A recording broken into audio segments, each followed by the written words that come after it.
એટલે ભગવાને એક ઢીગા ભેગો હાથીને પછાડ્યો છે, એક મુષ્ટિક માર્યો, એક ઢીગા ભેગો હાથીને પછાડી લીધો છે. અને આ બધું એને પછી મલ યુદ્ધો તૈયાર કરવામાં આવ્યા છે. 8 થી 10 ચારુણ અને મુષ્ટિકો આવ્યા અને એમાં બરાબર કૃષ્ણ પરમાત્મા અને બલરામજી બે હાથમાં લીધા છે બધાને. કૃષ્ણ પરમાત્મા કે બલરામજી મોટા ભાઈ 2 ને તમે લ્યો ને 2 ને હું લઉં. બરાબર કૃષ્ણ પરમાત્મા અને બલરામજીએ બે યુદ્ધ કર્યા છે. બધા મુષ્ટિક અને મલ્લોને પરાજય કર્યા છે. અને ત્યારે કંસ પોકારવા લાગ્યો કે આ બે છોકરાઓને પકડી કેમ ન શકતા તમે?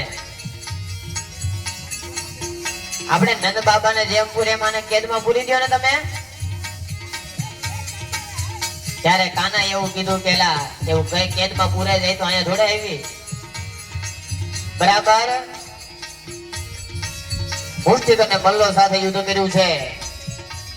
અને ત્યારે એ બધા મલ્લ યુદ્ધ કરવા માટે આવેલા હતા એ કહેવા લાગ્યા છે કે હવે આને કાઢી મૂકો, આની સામે આપણું કાંઈ ન આવે. અને ત્યારે બરાબર ત્યાંથી કંસ બેઠો બેઠો રાજ સિંહાસન પરથી રાડ્યો નાખે છે. અને ત્યારે બરાબર કૃષ્ણ ભગવાન કહે છે કે મામા તમે રાડ્યું નાખોમાં હું ત્યાં આવું છું હમણાં.